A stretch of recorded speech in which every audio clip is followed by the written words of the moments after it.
المقام. Baik, kembali lagi bersama kami dalam acara UJ, Ustadz dan Jamaah. Baik Ibu, ini di segmen terakhir Bu, tadi ada beberapa pertanyaan lagi yang belum dijawab Ustadz. Kita jawab dulu. Kita jawab dulu, Nanti ada sempat tanya lagi. ditanya lagi. Kalau Ya. enggak, yang berikutnya. Iya, silakan Ustadz. Ibu Siti dari Saadat Teho, suami ninggalkan anak duo. Hartonya ado tapi diambil sama adiknya. Lalu disewakan ke orang lain. Ternyata tidak dibagi ke anak yang seharusnya dapat. Apa hukumnya model ini? Hukumnya Ibu kalau bicara dosa dia itu.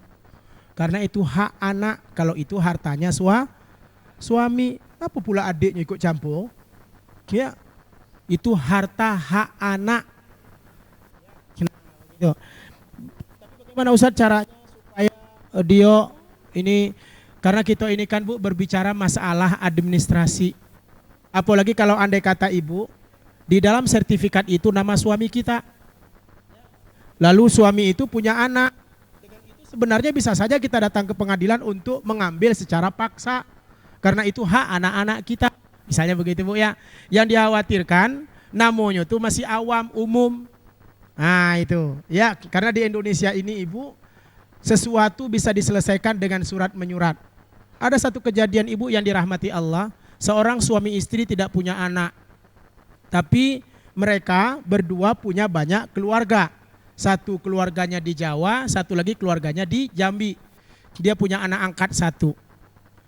Ya, yang pertama kali meninggal adalah suaminya. 2 bulan kemudian meninggal istrinya, tinggal anak angkatnya itu. Yang sedihnya Bu, ternyata pihak laki-laki dan pihak perempuan itulah tahu caranya.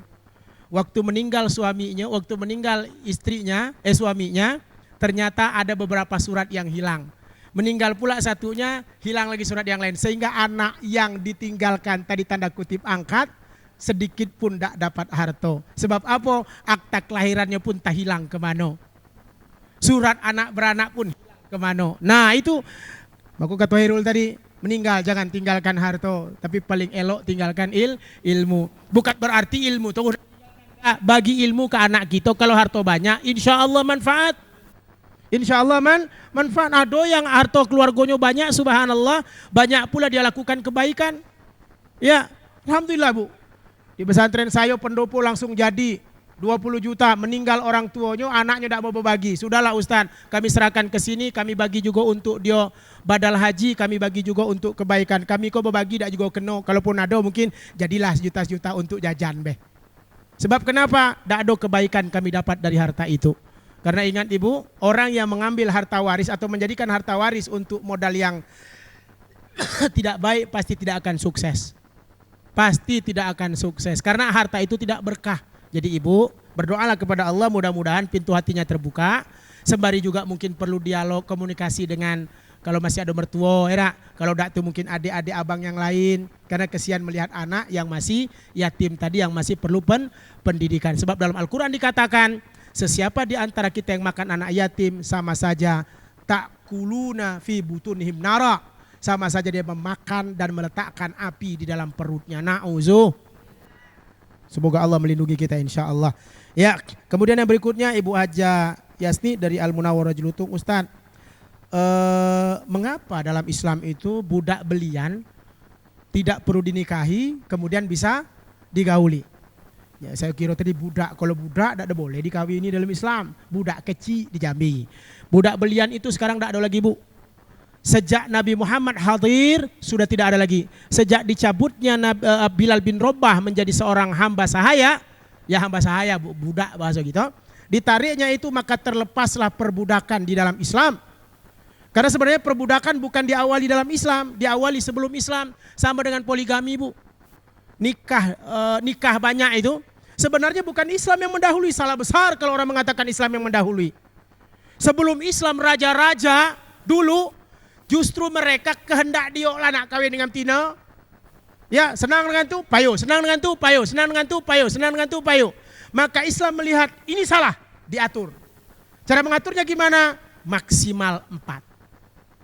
Ya, nah sekarang orang bilang Islam membolehkan kawin banyak. Padahal sebelum Islam lah banyak orang kawin kendak dia. Islam mengatur supaya apa? Perempuan tidak disakiti. Sebab kapan kendak dia tuh, kemudian sudah tuh bengkak, ada yang ngurus. Gimana? Kalau poligami kan harus diurus. Istri 1, istri 2, istri 3, istri 4 harus diurus. Kalau tidak berdosa. Tapi kalau tidak, inilah yang disebut dalam Islam satu saja. Jadi kenapa budak belian waktu itu tidak dinikahi langsung digauli? Karena memang budak itu sudah dibeli di awal. Ibu ya, sudah dibeli di awal. Bilal bin Rabah itu makanya sudah dibeli. Makanya Bilal rela mati daripada dia harus mengucapkan kalimat lain. Dia bisa selamat, kan tidak ada orang protes bu. Dia dihukum, diinjak-injak, diimpit batu, bahkan dihilangkan nyawa pun tidak ada orang yang melawan bu. Karena kenapa? Itu punya aku. Kata orang itu kan itu punya aku. Tetapi datanglah Abu Bakar As-Siddiq, dia bilang berapa kau jual dia nih? Sekendak bukan nyebut, pokoknya aku jual semahal-mahalnya. Yo, atas pesan Nabi, aku beli budak ini. Pap, dibeli sama dia. Beres, dilepaskan oleh Bilal dan tidak lagi hubungan dengan, lepas Bilal tidak lagi berhubungan dengan tuannya. Jadi dulu itu memang budak belian, jangan samakan dengan pembantu bu, jauh dan bukan pembantu. Kini kok banyak dianggapnya budak belian itu pembantu asal kendak dia haram. Budak belian itu di awalnya memang dia tidak punya keluarga, maka dia menjadi budak belian. Makanya tidak dinikahi lagi karena dia sudah menjadi fasilitas bagi tuannya. Tapi Islam tidak lagi mengiyakan itu dan Islam tidak lagi mengenal itu. Dan sampai sekarang tidak ada lagi yang namanya budak belian. Cuman di Arab itu malah kebiasaan, kadang-kadang pembantu kita kendak dia. Makanya kalau jadi pekerja TKW di Saudi Arabia harus punya ilmu. Jangan punya molek nyobai. Ya. Kemudian yang berikutnya sunat anak perempuan. Ibu memang perempuan dan laki-laki berbeda. Ya, kalau laki-laki itu wajib kulupnya dilepas karena itu bisa menandai, bisa membuat ibadahnya tidak sempurna kalau tidak lepas kulup depannya. Kalau perempuan biasanya cuma diputus dikit bu. Ya, makanya ada pihak kedokteran mengatakan bahwa pihak dokter mengatakan sunat bagi perempuan tidak perlu lakukan. Kenapa? Ditakutkan salah atau ditakutkan malpraktek. Sebab kalau terlalu berlebihan nanti terjadi pendarahan yang berlebihan. Tetapi sebagian ulama atau sebagian dokter mengatakan boleh dilakukan apabila dilakukan sama ahlinya. Ibu ya, sama ahlinya. Jadi, wa dirahmati Allah SWT, kalau Imam Syafi'i mengatakan perempuan tetap disunat. Saya punya anak perempuan tetap disunat ibu. Cuman kalau lah gadis mah tahan bu, udah usah disunat lagi. Ya, sunat semua herul weh. Yang terakhir Ibu Sitis, ibu yang dirahmati Allah, ya yang jelas dalam keluarga memang harus saling memahami. Jangan ada kecurigaan ibu ya. Ada psikologi. Nah, tadi akikah wajib atau tidak? Akikah tidak wajib ibu, sunnah. Tapi katanya hutang Ustadz, hutang itu karena kita punya anak kok tidak kita syukuri. Mobil beli, rumah nambah, tapi anak kok tidak disyukuri, itu hutang jadinya. Tapi tidak wajib, dia sunnah. Kemudian Ustadz keluarga, memang dalam berkeluarga kita harus saling memahami. Masa kita punya suami tapi curiganya tingkat tinggi, ya kemanapun suami pergi kita anggap aneh-aneh, akhirnya kita saking takutnya suami pergi datang ke dukun. Itu yang salah bu. Saking takutnya suami pergi datanglah ke sini. Dah. Kalau takut dengan suami datang mengadu kepada Allah. Datang mengadu kepada Allah. Kalau rasa ada yang disampaikan, sampaikan secara terbuka kepada suami. Makanya Islam bu agak sempurna berbalik.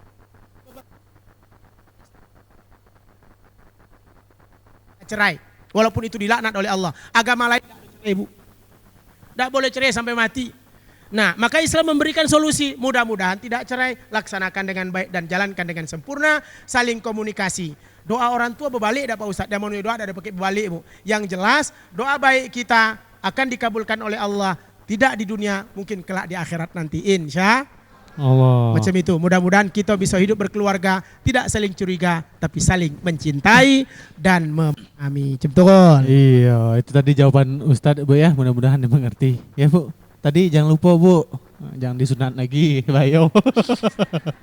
Baik, tadi kita sudah di penghujung acara Ustadz, bisa kita simpulkan tema kita pada hari ini LGBT haram. Silakan Ustadz. Pemirsa yang dirahmati Allah Subhanahu Wa Taala, saya yakin masih banyak pertanyaan yang ingin diajukan ya, apalagi soal LGBT. Pemirsa yang ada di rumah pengen bertanya tapi nggak ada teleponnya, yang di studio juga pengen bertanya tapi tapi terbatas waktunya. Tapi mudah-mudahan minimal hari ini bisa memberikan pencerahan kepada kita bahwa lesbi, gay, biseksual, transgender haram dalam Islam. Maka mari kita berikan pengetahuan itu pada anak-anak kita. Kita ajarkan mereka bahwa sesungguhnya kebaikan itu akan senantiasa membawa kebaikan dalam penyakit sosial. Hindari, mudah-mudahan bisa memberikan kebaikan dalam keluarga kita. Cara menghindarinya, sempurnakan iman, perluas ilmu, dan mantapkan akhlak. Begitu juga dengan segala teknologi yang ada, jagalah dan lihatlah anak kita dalam berteknologi. Ibu-ibu jangan tidak tahu main Facebook, ternyata anak ya lebih hebat dari kita. Pelajari, kita sambil melihat, sambil mengecek, sambil mempelajari, ibu ya. Begitu juga dengan televisi, kita bina mereka, kita didik mereka, sehingga apa yang hadir dalam hidup mereka selalu terfilter dengan iman, Islam, dan ihsan. Insya jam turun. Ya, dilanjut dengan doa. Pemirsa yang dirahmati Allah, ibu-ibu majelis taklim yang ada di studio dan juga ibu-ibu yang ada di rumah, mari kita tengadakan jemari. Memohon kepada Allah, mudah-mudahan Allah berikan kekuatan kepada kita untuk menjadi insan yang takwa, insan yang sempurna, dan insan yang terhindar dari LGBT, sehingga anak kita, kita dan keluarga kita serta masyarakat kita jauhkan dari penyakit-penyakit keji. A'udzubillahi minasyaitonirrajim. Bismillahirrahmanirrahim. Alhamdulillahi rabbil alamin. Hamdan syakirin, hamdan yuafi ni'amahu wa yukafi'u mazidah. Ya Rabbana lakal hamdu kama yanbaghi li jalal wajhikal karim wa azimi sultanik. Nusalli ilaika ya Habiballah, ya Nabi Allah, ya Rasulullah. Ishfa' lana bi syafaati Rasulillah sallallahu alaihi wasallam.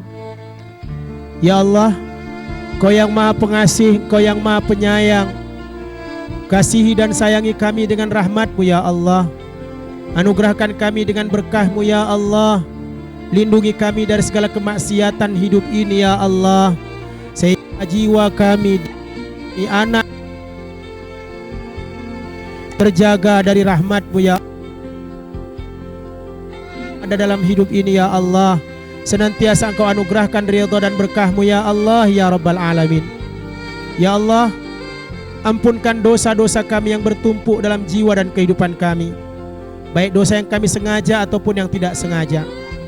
Ampunkan dosa-dosa yang datang dari mata kami, ampunkan dosa-dosa yang datang dari telinga kami, ampunkan dosa-dosa yang datang dari lisan kami, ampunkan dosa-dosa yang datang dari hati, dari tangan, dari kaki, dan seluruh anggota tubuh kami. Karena kami terkadang tidak sadar melakukan dosa itu ya Allah, atau mungkin kami sadar karena kejahilan yang ada dalam kehidupan kami. Maka kami mohon kepadamu ya Allah, ampunkan dosa-dosa itu, sehingga kami dapat menjalani hidup dengan bahagia, kejernihan hati, dan sempurna dengan rahmat-Mu ya Allah. Ya Allah, mudahkan segala apa yang kami harapkan dan kami niatkan, sehingga kemudahan itu bisa memberikan kekuatan kepada kami untuk menjadi insan yang sempurna di sisi-Mu. Ampunkan dosa kami, dosa kedua orang tua kami, baik mereka yang masih hidup ataupun yang sudah meninggal dunia. Sayangi mereka, cintai mereka sebagaimana mereka mencintai kami pada waktu kami kecil. Kami sadar ya Allah, kami pernah jahat dengan orang tua kami pernah berkata kasar pada orang tua kami pernah menghardik orang tua kami ya Allah. Kami tahu doa-doa kami tidak Engkau kabulkan karena durhaka kami pada orang tua kami. Banyak cita-cita dan kehendak yang tidak tercapai karena kami durhaka pada ayah bunda kami ya Allah. Maka hari ini kami tengadakan jemari memohon kepada-Mu, hapuskan dosa-dosa yang pernah kami lakukan pada kedua orang tua kami ya Allah. Bila mereka masih hidup, penyakit dan buat mereka sehat untuk beribadah kepadamu. Hilangkan penyakit dalam tubuh mereka ya Allah. Bila mereka dalam surgamu, masukkan mereka dalam rahmatmu, sehingga mereka dapat menjadi hamba-Mu yang taat di sisi-Mu ya Arhamar Rahimin. Ya Allah, kabulkan doa dan permintaan kami, karena Engkau adalah Maha penerima dan pengabul. Rabbana atina fid dunya hasanah wa fil akhirati hasanah wa qina adzabannar. Wa sallallahu ala sayyidina Muhammadin walhamdulillahi rabbil alamin. Baiklah, dengan berakhirnya doa tadi, berakhirlah perjumpaan kita pada hari ini. Terima kasih kepada Ustadz Haji Hasbullah Ahmad MA sudah memberikan tausiahnya. Terima kasih kepada ibu-ibu yang sudah hadir pada hari ini dari Teho Jambi Selatan, dari Telanepura, dari Jambir luar kota, Pijuan, dari Jerutung dan dari Jambi Selatan. Terima kasih sudah hadir di studio kami, dan juga terima kasih kepada pemirsa di rumah sudah menyajikan acara Ustadz dan Jamaah pada hari ini. Mohon maaf juga kalau ada salah-salah kata atau perbuatan kurang enak ditengok tadi Ibu ya. Apalah saya hanya manusia biasa yang tak luput dari kehilapan. Ibarat pepatah mengatakan tiada gading yang tak retak, kalau retak bukan gading namanya kopuk jange. Akhir kata saya Hairul SHMH undur diri dulu. Wassalamualaikum warahmatullahi wabarakatuh. Rabbana atina fid dunya hasanah wa fil akhirati hasanah wa qina azabannar.